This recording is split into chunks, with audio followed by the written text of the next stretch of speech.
It's my pleasure to meet you all today. Hope you are all keeping fine. It's time we learned the textual comprehension, grammar and vocabulary of the Unit 5 of the 10th Standard English textbook, SSC Board, Telangana and Andhra Pradesh. You all know pretty well, this lesson deals with caste discrimination. On to the comprehension now. Storied House 1. Answer the following questions. Who was Bayaji? Where did he work? Bayaji was a Mahar by caste. He worked as a porter in a dockyard in Mumbai for 35 years. You can even write Bayaji was an untouchable. That also you can write. Then, on to the second question. Why did Bayaji return home? Bayaji crossed 60. Crossed 60 means his age was more than 60 years. Bayaji crossed 60. So, he retired from his service. Hence, he returned home. So, he was working in Mumbai. After retirement, he came home. On to the third question. Greetings to you, sir. How are things with you? Bayaji greeted Bujaba. Why did Bujaba become furious? As Bayaji was a Mahar by caste, Bujaba expected him to greet with, "My humble salutations to you, sir, who are my father and mother," according to the age-old custom. But Bayaji greeted him in a casual way as people greet each other usually. This made Bujaba furious. Why Bujaba became furious? Furious means angry. Because Bujaba expected Bayaji to greet in a very honorable way. The way the low caste people greet the higher caste people according to the old custom. As Bayaji was in the city, he had forgotten probably how to greet and all. So he greeted in a normal way. This made Bujaba angry. On to the fourth question. Which religion did Bayaji embrace? Bayaji embraced Buddhism. On to the fifth question. Why was Bayaji tempted to knock down Bujaba with his box? So, you know, Bayaji wanted to knock Bujaba down, but he resisted himself, controlled himself because he has to spend the rest of his life in that village only. Why was Bayaji tempted to knock down Bujaba? Bayaji was nonplussed looking at the attitude of Bujaba, questioning him just before he set foot on soil of his forefathers. Before he could enter the village itself, this Bujaba started asking questions about greeting and how to behave, and he says, "Can you have an equal status with me?" Going on asking questions. So this really irritated Bayaji. So he wanted to knock him down with the box. So he was tempted to knock him down with his box. On to the sixth question. Why do you think Bujaba insisted on knowing the exact amount received by Bayaji on his retirement?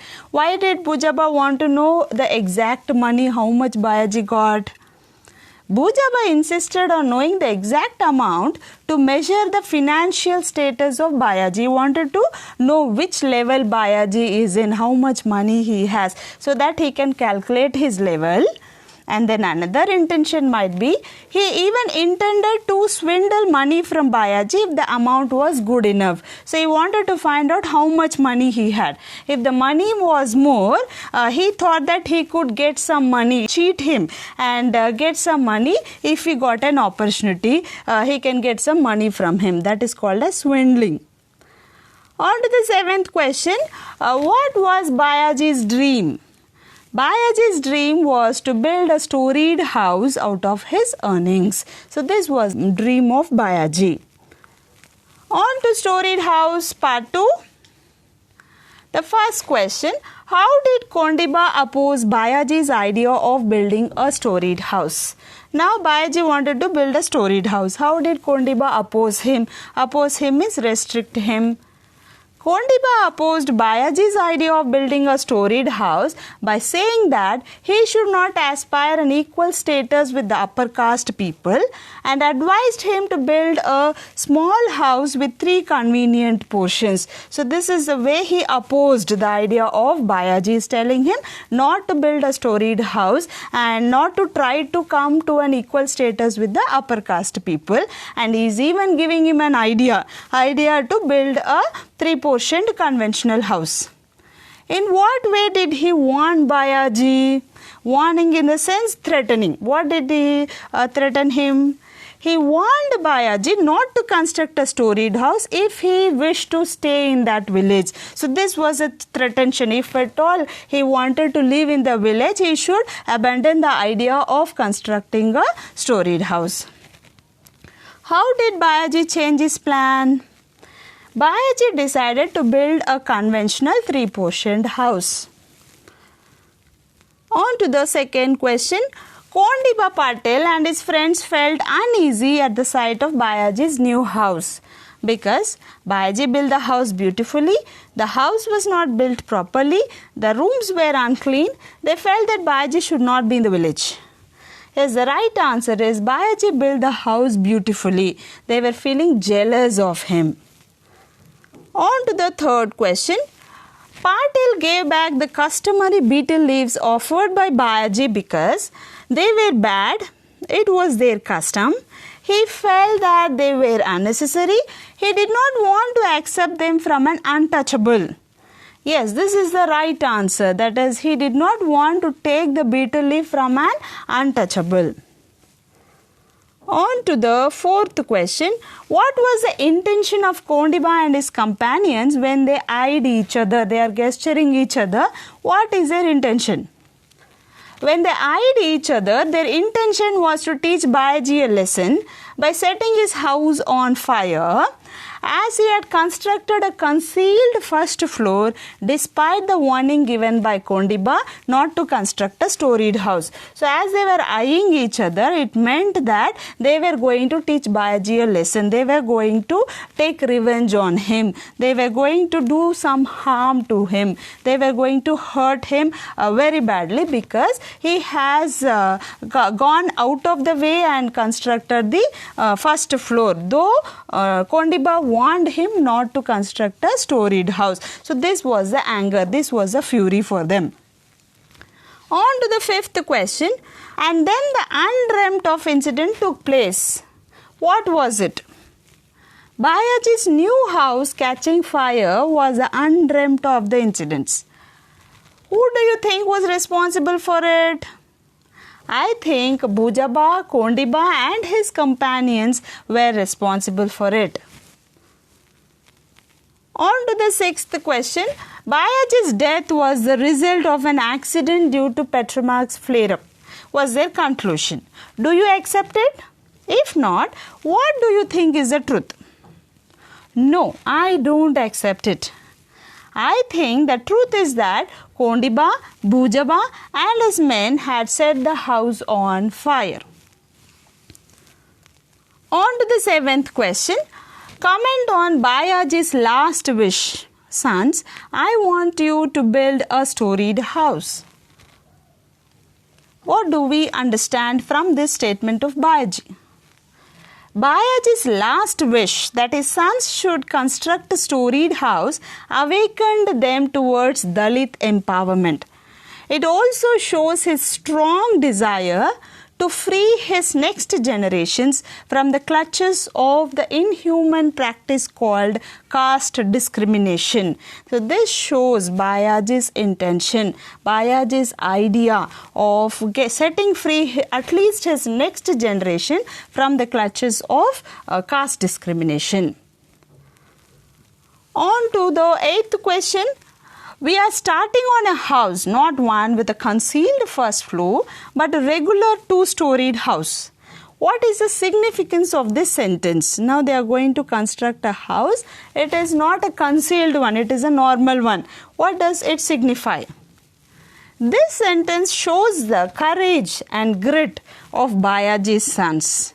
It implies a readiness of the sons to face the dire consequences that would occur because of revolting against the casteism. It even shows the daring spirit of the sons to make their father's dream come true. On to the 9th question. The storied house is a powerful symbol of Dalit empowerment in India. Comment. The construction of a regular storied house shows the rebelling attitude of the sons against the cruel caste system imposed upon them. It is a symbol of Dalit empowerment. The construction of the storied house represents the upliftment of the untouchables, both economically and psychologically. It signifies the courage to face the consequences as well as the guts to break the barriers set by casteism, which would eventually result in the emergence of a society with equality and freedom. So the storied house, if the sons construct the storied house, it would show a success story which would set an example for the future generations to go forward with a lot of energy, and this would also teach a lesson to the people who want to suppress the lower caste people. On to the 10th question. What, according to you, are the major social problems in India? According to me, the major social problems in India are casteism, child labor, poverty, unemployment, illiteracy, superstitions, dowry system, domestic violence, corruption, female feticide, gender discrimination, etc. What is the conflict in the story? Which is the turning point? The conflict in the story is the upper caste people unable to tolerate the development or upliftment of the lower caste people. This is the problem here. This is the main burning issue here. Which is the turning point? Bayaji constructing a concealed first floor is a turning point in the story. So if Bayaji had got frightened and he had constructed only a 3-portion conventional house without a first floor, there would not have been any problem over there. As he made this first floor, constructed this first floor, invited them to the first floor, there started all the trouble. So you can say that Bayaji constructing a concealed first floor is what has made a big twist in the entire story. On to the 12th question. What is the point of view of the writer? Pick out evidence from the story in support of your answer. The point of view of the writer is that the untouchables should come out of the shackles of the discriminatory forces and break the cruel system of inequality and discrimination. The incident in the story which supports this is, though they were in mourning, they started digging the foundation of a storied house. This shows a possibility of abolishing the caste system. On to the 13th question. The sons decided to build a storied house soon after the death of their father. What does this act of the sons signify? This act signifies a revolt against the exploitation by the upper caste people. It is a symbol of struggle to obtain the right to equality and the freedom to live. On to the 14th question. What, according to you, is the underlying theme of the story, The Storied House? Substantiate your viewpoint with instances quoting from the story. The underlying theme of the story, The Storied House, shows the practice of caste system being a blemish on the democracy of our country. It is an inhuman practice which deprives a human of his right to live with dignity and self-respect. It even speaks of the extent it impacts the lives of the downtrodden and deprived people. Here you can write certain instances wherein the dignity of Bayaji is hurt, the people around Bayaji are hurt, his sons are hurt because their father is no more just because of this casteism. All those instances you can write here. On to the vocabulary part. Here the concept today is compound adjectives. Compound adjectives means two adjectives, two or more than two adjectives used before a noun. These are called as compound adjectives. Fill in the blanks below with the appropriate compound adjectives plus noun from the box. Raghu was a 35-year-old man. He was an open-minded person. He was a hard-working person. He was loved by all for his soft-spoken words. He built a two-storied house in his village. It was his lifetime desire. On the day of the housewarming ceremony, one of his friends presented him with a waterproof watch. He felt very happy and thanked him. On to the phrasal verbs. Let's get into the exercise here. Guess the meaning of the following phrasal verbs and check them with the help of a dictionary. Rewrite the sentences followed using the phrasal verbs. Wear out. Wear out means not in a usable condition. Wind up. Wind up means to conclude. Spring up means grow suddenly. Drop off means fall asleep. Dash off means to act in a hurried way. See off means to say goodbye. Knock down means to destroy. Set on means to attack someone. Put off means to postpone. Hang around means to wait around. Now let's rewrite the sentences using the phrasal verbs. The farmer threatened to make his dogs to attack us. So this can be rewritten as the farmer threatened to make his dogs set on us. So here we are using the phrasal verb set on. I went to the airport to say goodbye to my uncle. This could be rewritten as I went to the airport to see off my uncle. We had to wait near the office until it was opened. This means we had to hang around near the office until it was opened. I fell into a light sleep by the end of the film. That is, I dropped off by the end of the film.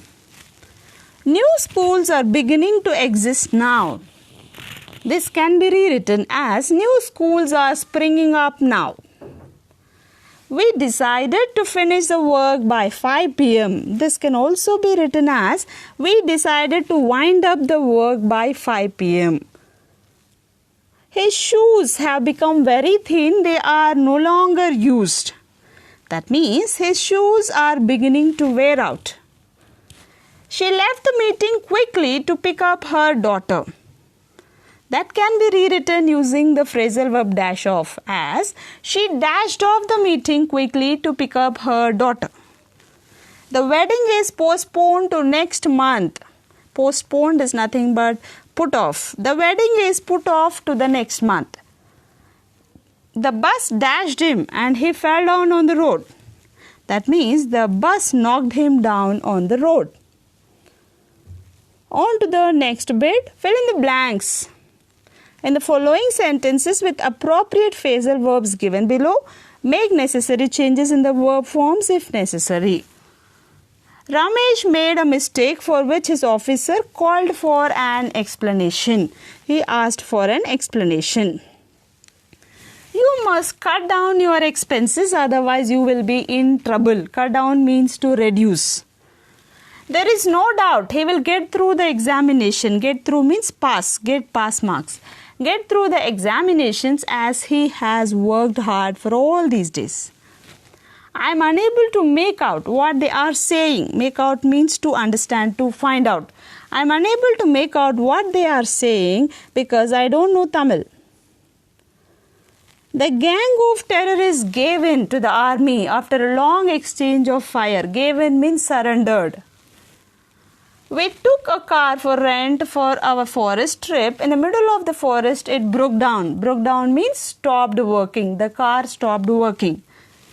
The Olympic flame is usually put out after completion of all the events. Put out means extinguished.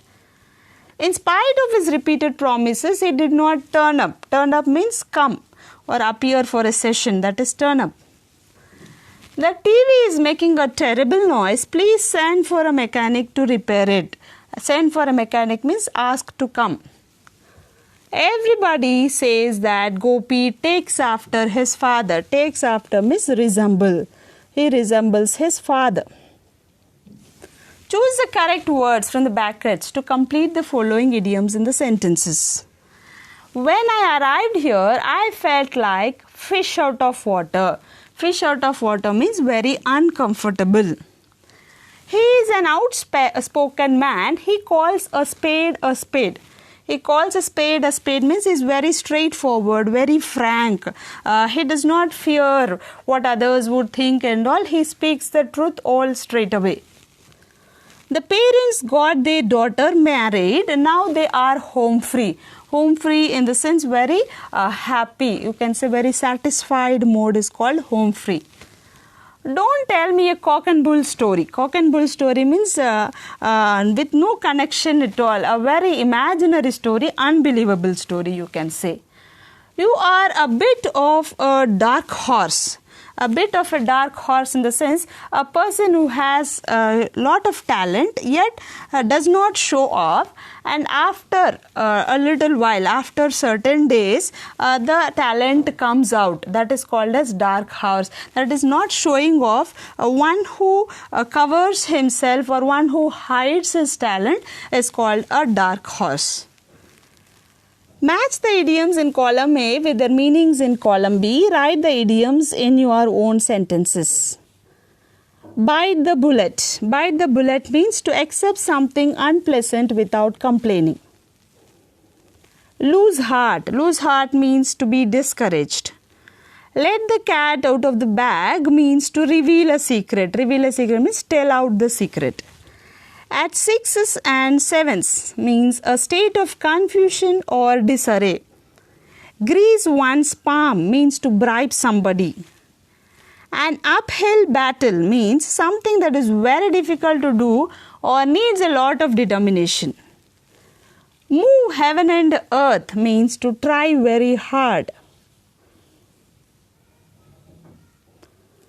On to the grammar part. Here the concept is adverbial clauses.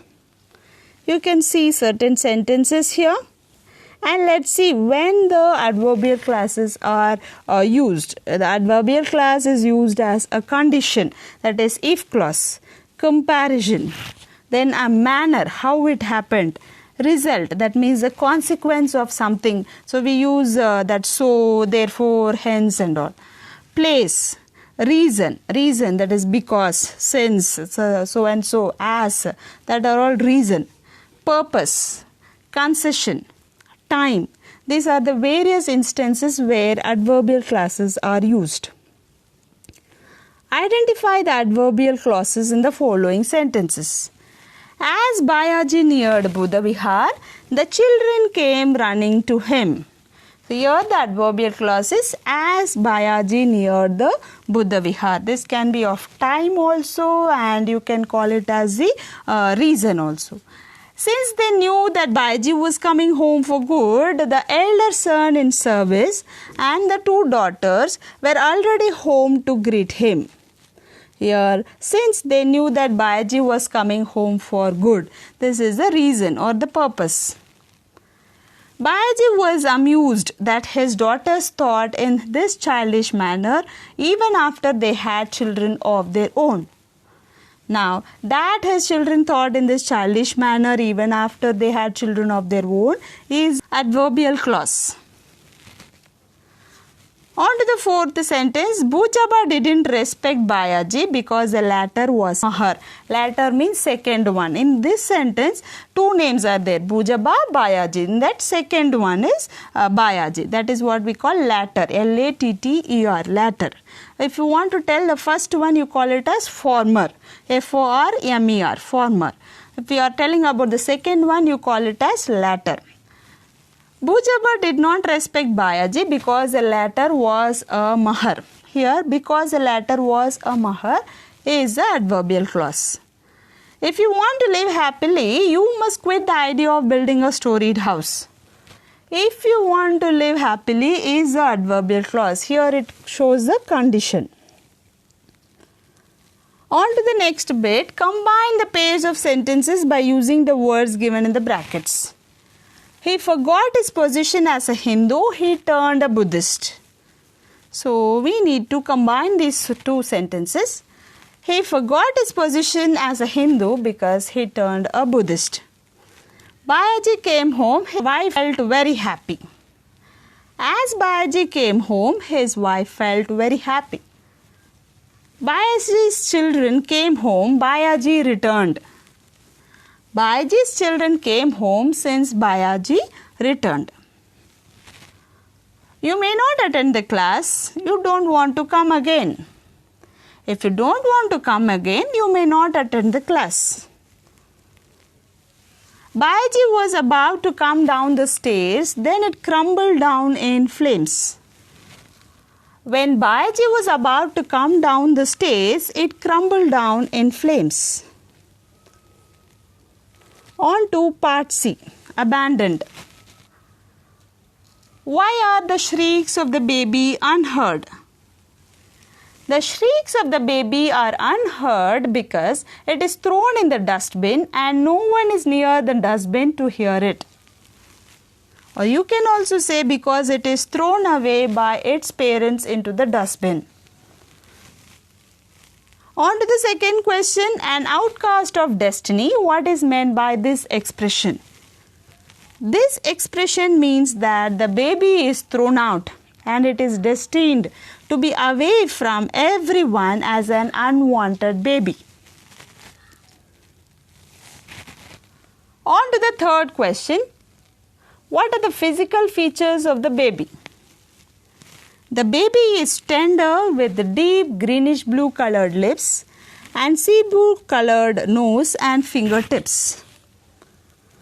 On to the fourth question. Easy rats here means easily available rats, the rats that move easily, the rats that are caught easily, or lazy rats. Yes, the right answer is easily available rat because many rats are there. The cat can have an easy hunt over there.